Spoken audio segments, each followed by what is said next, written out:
Bom, pessoal, agora, ainda no contexto dos condutos forçados, vamos estudar condutos interligando três ou mais reservatórios. Bom, até o momento, o máximo de sofisticação que a gente viu foi conduto ligando dois reservatórios, tá? E aí a gente viu lá que a gente pode ter uma linha piezométrica dessa maneira, tá? Então, níveis de água constantes nos dois reservatórios, no R1 e no R2, com suas respectivas cotas, ou níveis de água, como eu falei, tá? E aí a gente tinha, tomando dois pontos A e B, a gente tem suas cotas piezométricas, suas cotas em referência a um datum, e assim foi, né? Uma vazão transportada, enfim. A gente viu depois, no curso de hidráulica, que a gente pode colocar, por exemplo, um conduto em paralelo ou modificar um conduto em série já existente, de modo que a gente altera a linha piezométrica e assim também alteramos para o mesmo sistema, a mesma configuração, alteramos o que? A vazão, tá? Bom, mas agora a gente vai mexer com uma coisa um pouquinho mais complicada, mas também que não é nada demais. Por exemplo, nós temos aí três reservatórios, R1, R2, R3. O reservatório 2 é o reservatório intermediário. E nós não sabemos a priori quais são as vazões que passam pelos trechos. Quais trechos? O trecho que liga o reservatório 1 até o ponto de intersecção aqui dos trechos, ou de confluência, vamos dizer assim. Cada trecho tem seu comprimento, seu material e seu diâmetro. E a gente não sabe quais são essas vazões. Não sabendo, e assim também não sabemos quanto é essa carga piezométrica. De forma que, não sabendo quanto é essa carga piezométrica e não sabendo quanto vale essas vazões, a gente não sabe, por exemplo, se o reservatório intermediário, no caso aí o reservatório 2, é abastecido ou é abastecedor. Ou seja, a gente não sabe o sentido da água no trecho 2, certo? Bom, então vamos adiante. Eu sempre digo, né, antes de ir adiante, que a gente pode imaginar este ponto, onde tem a cota piezométrica em A, correspondente à carga de pressão PA sobre gama. Imagine esse ponto como uma haste, que você tem um grau de liberdade que é ir para cima ou para baixo com esse ponto. De forma que você consegue dar direcionamento ao escoamento e aí consegue determinar se, por exemplo, o escoamento está saindo de A para o reservatório 2, no trecho 2, ou do reservatório 2 para A. Mas vamos lá. Quando há três reservatórios, um nome específico é problema dos três reservatórios. Tá? Essa figura foi do livro do professor Rodrigo de Melo Porto. Vou mostrar em alguns momentos, talvez, exercício e figuras aí do livro do professor Márcio Batista, enfim. Nós temos aí três reservatórios, ou até mais, tá? Nós podemos ter, por exemplo, um desvio de água nesse ponto de confluência dos trechos. Tá? No exemplo anterior, na figura anterior, vocês viram que não tinha nada saindo, mas a gente pode ter esse caso e um caso de 4, 5, 6, 7 reservatórios. Tá? A gente então vai ver uma forma que a gente pode resolver tanto o problema de 3 ou o problema de 4 ou mais reservatórios. Exemplos de reservatórios aqui na cidade de Maceió. Nós temos esses sistemas de reservatórios ocorrem em várias cidades, onde você tem que abastecer a cidade, né, levar água até um determinado nível e daí distribuir ao longo da cidade. Então, é comum nas cidades vocês terem reservatórios, geralmente em concreto, bem altos, né? Alguns no solo, como vocês estão vendo aqui, enfim. Mais exemplos. Isso aqui, por exemplo, é na Universidade Federal de Alagoas, no Hospital Universitário. E aí vocês têm vários exemplos nas cidades de vocês. Voltando, para onde vai o escoamento? Ou seja, quanto vale a carga de pressão PA sobre gama? Bom, vamos supor que a gente conhece então algumas características. Como eu falei, os níveis de água nos reservatórios constantes. Nós conhecemos os comprimentos, os materiais e os diâmetros dos trechos. Tá? Se você montar a equação, as equações de perda de carga ou a equação de energia nos trechos, desprezando as cargas cinéticas, a gente pode montar um sistema do tipo cota piezométrica no reservatório 1 menos cota piezométrica no ponto do meio A é igual à perda de carga do reservatório 1 até A. A gente pode raciocinar da mesma forma, do ponto A até ao reservatório 3. A equação da continuidade diz que o somatório das vazões que entram e saem deve ser zero. E vocês viram que eu pulei aqui essa equação do meio que diz o seguinte: cota no reservatório 2 menos a cota piezométrica em A é mais ou menos perda de carga do reservatório 2 a A. Por quê? Porque o sentido pode ser o contrário do que eu falei. A água pode estar vindo realmente do reservatório 2 para a cota para o ponto A, ou pode estar indo no sentido contrário, quer dizer, o reservatório 2 pode ser abastecido, tá? Quanto às convenções das vazões, nós temos que as vazões que chegam ao ponto A recebem o sinal mais e as vazões que saem de A recebem o sinal menos. Então, é simples. Cota piezométrica num ponto menos a cota piezométrica no outro é a perda de carga do ponto inicial ao ponto final e temos a equação da continuidade. Vamos lá. Substituindo as perdas por uma equação de perda de carga contínua, e aí eu posso incluir, através do método dos comprimentos virtuais, as perdas de carga singulares, se houver, a gente reescreve a equação anterior dessa forma, as equações. Então, nesse tipo de problema, então, nós, na verdade, estamos interessados em resolver essas 4 equações nesse sistema. E aí, a gente pergunta, quantas incógnitas há no sistema? Bom, as incógnitas são a cota piezométrica no ponto A e as vazões, né? E as vazões nos trechos, certo? A gente pode até dizer que nós temos uma quinta, né? Uma quinta incógnita que é o sentido da vazão. Então esse sinal aqui também é indeterminado, tá? Certo? Então nós temos 5 coisas para resolver com 4 equações, não é mesmo? Só para ilustrar como é que a gente pode utilizar a equação da continuidade, como é que a gente pode interpretá-la. Eu disse que o somatório das vazões que chegam em A é igual a zero e a convenção seria essa. Tá? Então, por exemplo, nós podemos ter o caso da vazão 1 é igual a vazão 2 mais a vazão 3. Que caso é esse? É o caso que vem a vazão 1 pelo trecho 1 e a vazão se reparte parte para o reservatório 2 e parte vai abastecer o reservatório 3. Então, seria o caso do reservatório 2 ser abastecido. Tá? Ou seja, o caso onde aquela analogia da haste, eu levantaste esse ponto de modo que a queda na linha piezométrica fosse no sentido de A para o reservatório 2. Fazendo aqui um pouco de álgebra, Q1 menos Q2 menos Q3 seria zero. Poderíamos ter outro caso. Qual é o outro caso? Q1 mais Q2 igual a Q3. Ou seja, a vazão vindo por 1 e vazão vindo pelo trecho 2 se juntam. Esse volume d'água total forma a vazão vindo pelo trecho 3. Seria o caso do reservatório 2 ser abastecedor. E o único abastecido 3. É como se eu baixasse na minha haste, aquela haste que eu falei com esse grau de liberdade só na vertical, no eixo vertical, de forma que eu baixasse essa linha piezométrica e a queda fosse no sentido de R2 a A. Fazendo aqui a álgebra, nós também chegaríamos que o somatório da vazão é igual a zero. O terceiro caso seria que a vazão 1 é toda transmitida para o trecho 3, ou seja, o trecho 2 não está passando vazão. O reservatório 2 não está sendo abastecido nem está abastecendo ninguém, de forma que a vazão que vem em 1 passa direto para o trecho 3. E aí, novamente, a equação da continuidade seria Q1 igual a Q3, ou seja, Q1 menos Q3 igual a zero. Tá? Mas vamos continuar.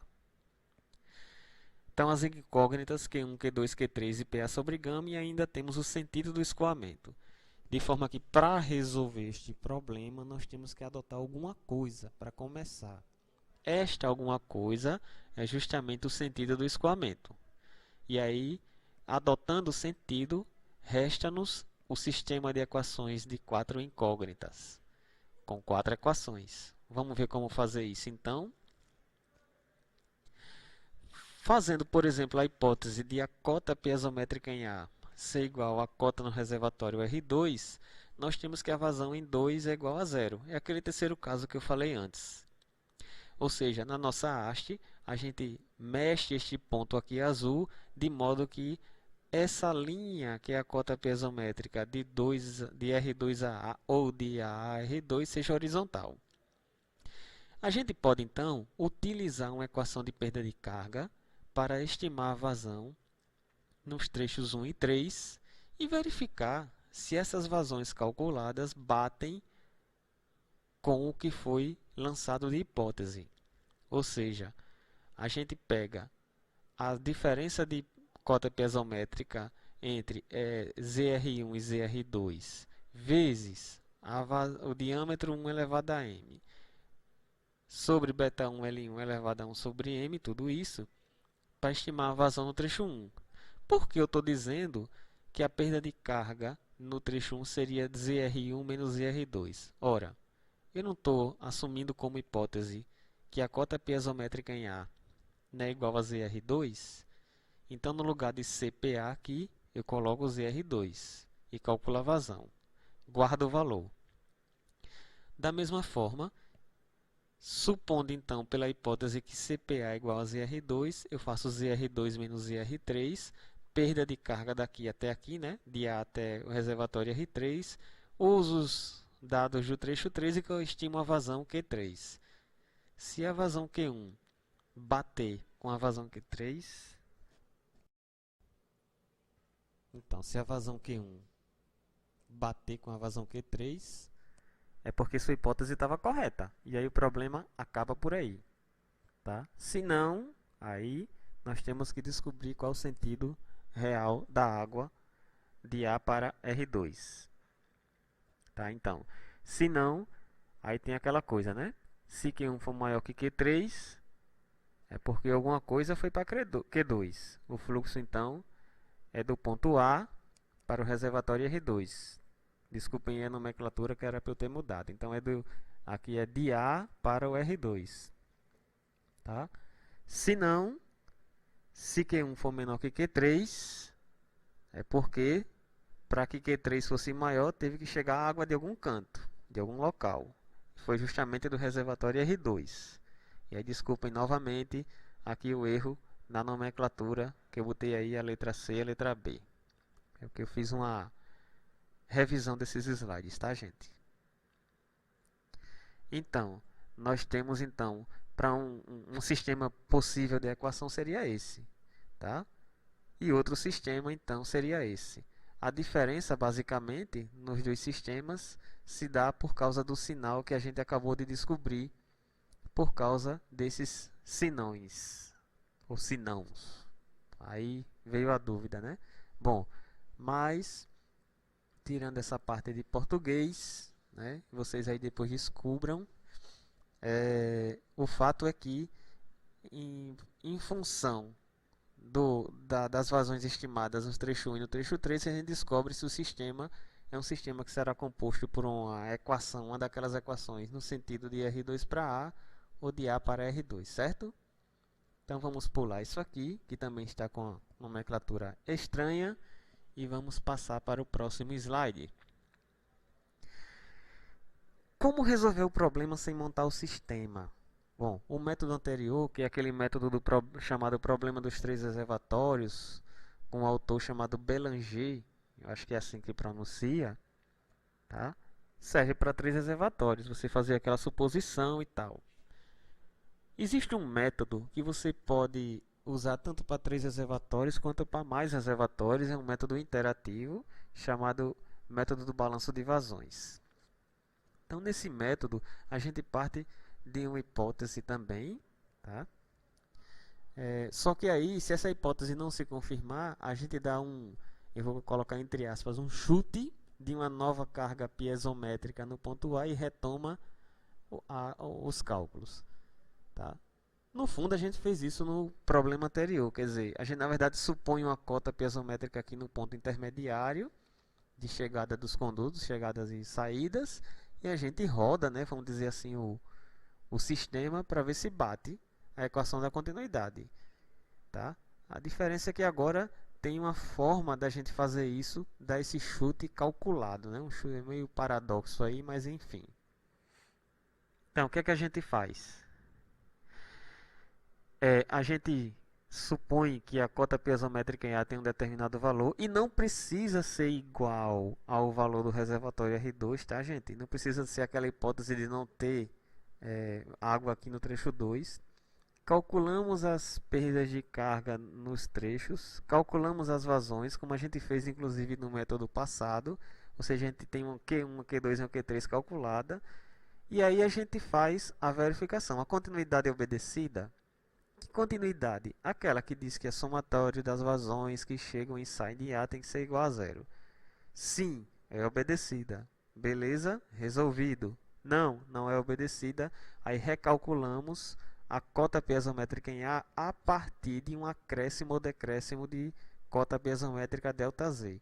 Então a gente calcula esse ΔZ, soma com a cota piezométrica em A da iteração anterior e refazemos os cálculos e aí de novo verificamos. E fica nesse processo iterativo até a continuidade ser obedecida.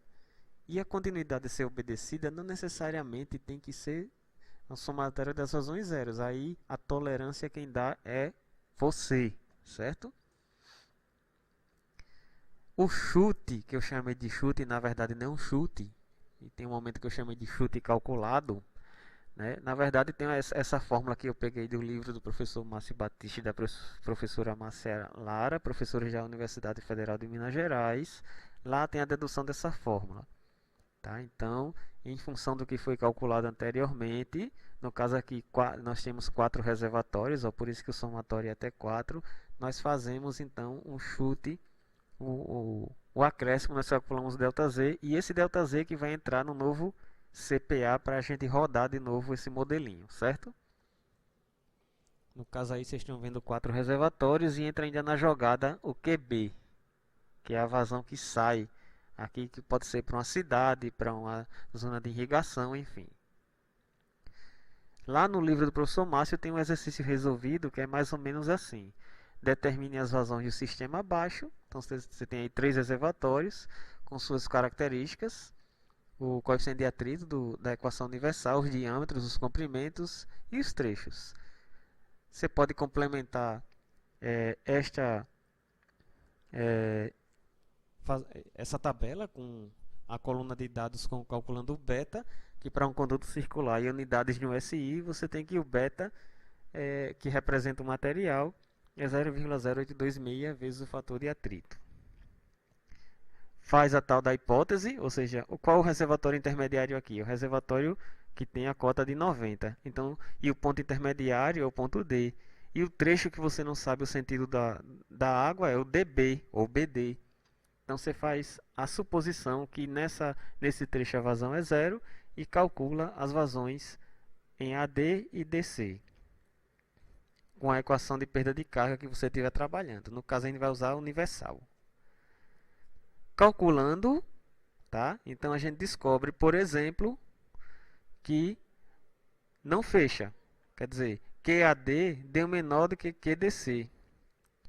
A vazão em QAD deu 0,37 metros cúbicos por segundo e a vazão em QDC deu 0,46. Ou seja, mais água aqui do que aqui. Então, porque veio água de algum canto, de algum lugar. De onde veio essa água? Do reservatório intermediário, tá?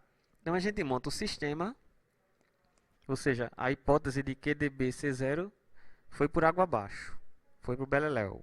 Vamos lá. Então a gente monta o sistema de equações que resolvido nos fornece isso aqui, tá? A resposta está aqui, ó. Cota piezométrica 89,63, não era 90, era um pouco abaixo. 0,38, 0,07, 0,45. Há uma casca de banana aí que é a seguinte, vamos voltar. Quando o cara descobre, né? Você está calculando e descobre que as vazões não fecham, não dão igual a zero. Ou seja, não confirma a hipótese QDB igual a zero. Aí você diz, então só é diminuir 0,46 e 0,37. Cuidado, porque diminuir 0,46 e 0,37 é concordar com a hipótese que foi refutada, foi rejeitada. Então, não. Tem que montar o sistema e resolver o sistema para saber quais são as verdadeiras vazões e a cota piezométrica no ponto intermediário, certo? Bom, e o outro método? O outro método, eu não tenho aqui a planilha do Excel que eu fiz, está aqui resumido, mas é a mesma coisa. A gente completa a planilha e aí, ó, a gente, por exemplo, dá um chute inicial para a cota piezométrica no ponto intermediário, faz o cálculo das perdas, faz o cálculo das vazões, verifica se fecha, aqui não fechou, calculamos então, precisamos de mais iterações, calculamos um ΔZ. O ΔZ então vai ser incorporado na nova cota piezométrica do ponto intermediário, vê como baixou, 95 menos 7,84. Roda de novo, confere, não deu, um novo ΔZ, vai para uma nova iteração, agora subimos para 90,15, roda de novo e assim vai até chegar uma hora que o resultado chega a 89,65, as perda de carga, como é que diz? As vazões e o fechamento, certo? Então, pessoal, o resultado está aí, bem parecido com o anterior. E aí a gente termina o vídeo sobre escoamento interligando três ou mais reservatórios. Muito obrigado.